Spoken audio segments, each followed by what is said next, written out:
Today on Crawl, Walk, Strum, I'm going to teach you how to tune your guitar the easy way.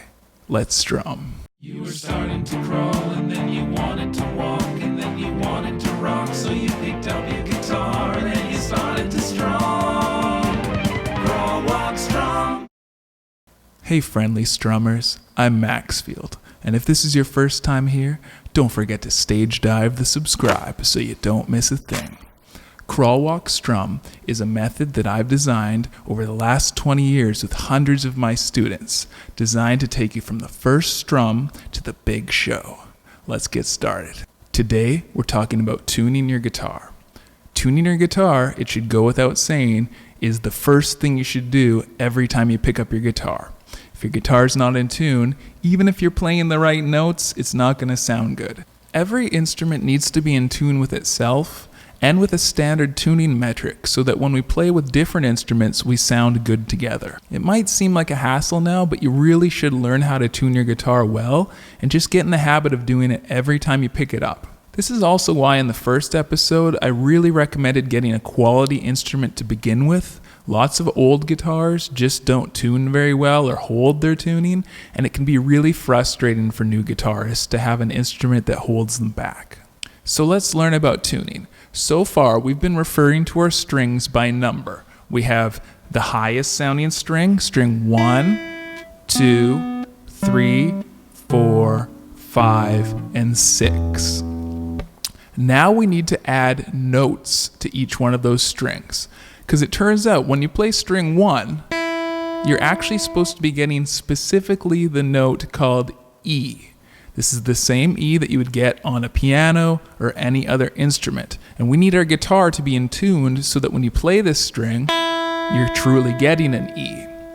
If your guitar is not in tune, that note could be any one of the other notes from the musical alphabet. It's likely to be close to E because you wouldn't have strayed too far. It might be D if it's a little bit too flat or a little bit lower than the note, and it might be F if it's a little bit sharp and a little bit higher than the note. It could even be other ones, though, if you've really gone to town turning these. And if anyone has a younger brother or sister, the first thing they want to do is touch these tuning pegs and just ruin your whole tuning experience. So you've got to keep on tuning your guitar all the time. You've also got to get used to what it sounds like when it's in tune. I like the chord G because I know what it sounds like in tune. If I were to play this chord and it sounded kind of wacky, I would know that something's out of touch and I need to get it in tune. So let's quickly go over the names of the strings that go with the numbers we've already given them. So before we said this was string 1, well, it's going to be called E. String 2 is B. String 3 is G. String 4 is D. String 5 is A. And string 6 is E again. So two of the strings are called E. The lowest string is E, and the highest string is E. String 1 and string 6 are both E. So now that we know that our guitar needs to be tuned to specific pitches, there's two great ways to tune your guitar. Method number 1 to tune your guitar is called tuning your guitar by ear. This is the way that I think is the best way to learn first because it doesn't require any extra tools like an electronic tuner. All you need is a reference pitch.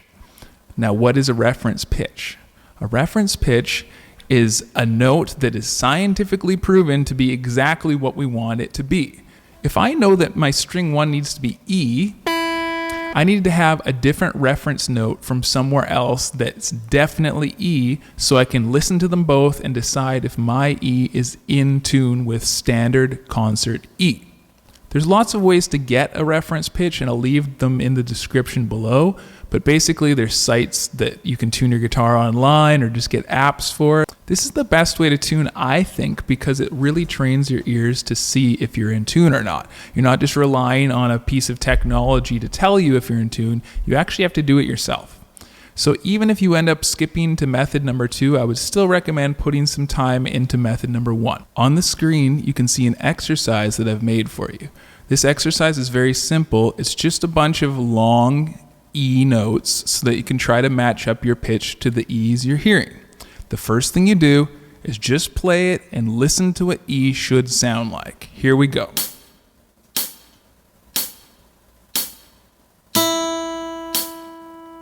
I'm listening. Okay, I think I know what it should sound like now. Now we're going to do it again, and I'm going to play my high E string at the same time and see if it sounds like it's in tune with the E that it should be. I can hear that I'm a little lower than I need to be. There we go. So, it's pretty simple, right? You listen to the note, get it in your head, check the note you have, and see if it's the same. The first thing you need to do is assess whether or not your note is lower than the reference pitch or higher than the reference pitch. If it's lower, you would say that you're flat. If it's higher, you would say that you're sharp. The next thing you need to do is look at your string 1 and see which tuning peg it correlates with. Some guitars have 3 tuners on the top, 3 on the bottom. Mine has 6 on the top. So I look at my string, I see that it goes all the way to this tuner here, and I notice that it wraps around in a counterclockwise method. You may have strung your strings the other way. What's important is that you need to figure out which way you turn it to make it higher and which way you turn it to make it lower. So you can just trial and error that out. It should take 2 seconds. For me, if I turn to the left, it goes higher, and to the right, it goes lower. Simple as that. Make sure you're turning the correct tuning peg that correlates with the string you're playing. So now I'm going to go through that whole tuning exercise once. I'm going to purposely make my guitar a little bit out of tune. Here I go. And I'm just going to go through it how you would do this. It might take a few tries for you because you're just starting. Here I go. Starting with string 1. I'm a little flat, so I'm going to turn it up.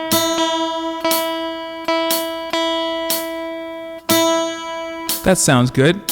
So now I'm just going to wait for the B to come along. So now I'm getting ready on string 2 with my second tuning peg. Sounds like I'm a little sharp.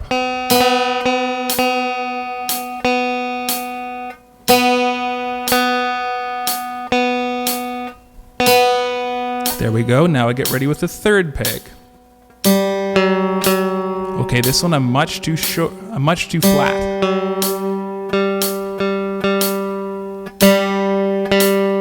Pretty good. Now I'm going to do the next string, string 4.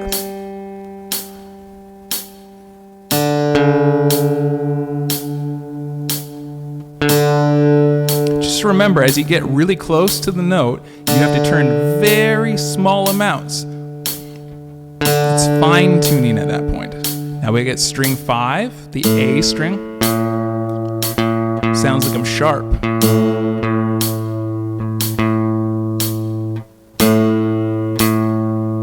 Okay, one more string to go. Sounds like I'm flat.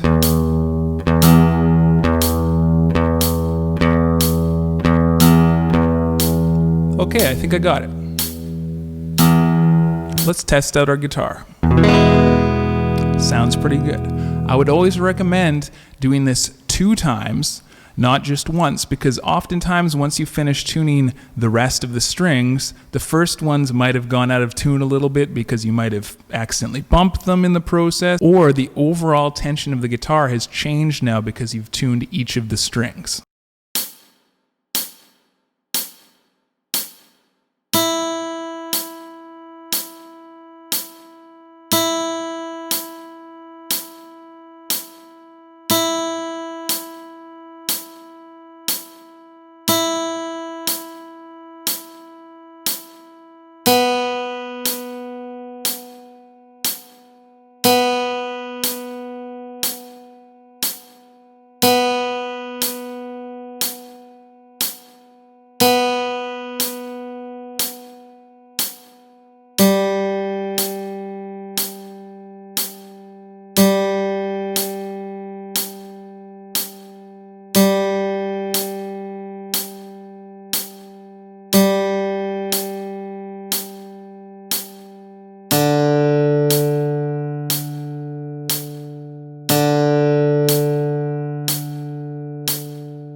Now, why might we want to have an electronic tuner? The best example I can think of would be that if you're playing a concert and you're in the middle of the set and your song finishes and you realize you probably should check your tuning, but maybe the singer of the band is talking to the crowd. It's really annoying if someone's talking and someone else is playing the guitar, as you can see.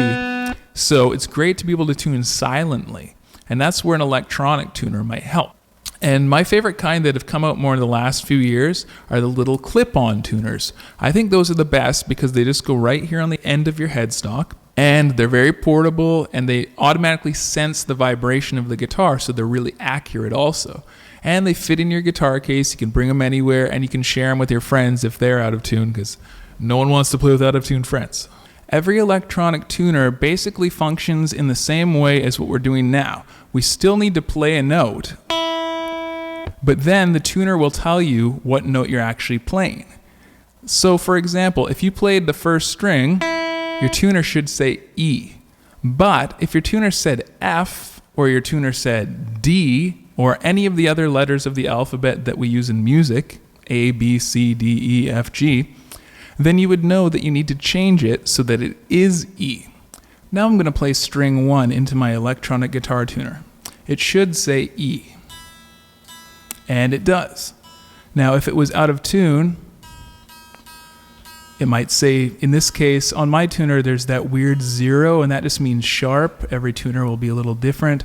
So on my one, if I'm out of tune and I play the high E string, it says D sharp. I know I'm too low. So as I turn that string higher, you can see now it says E.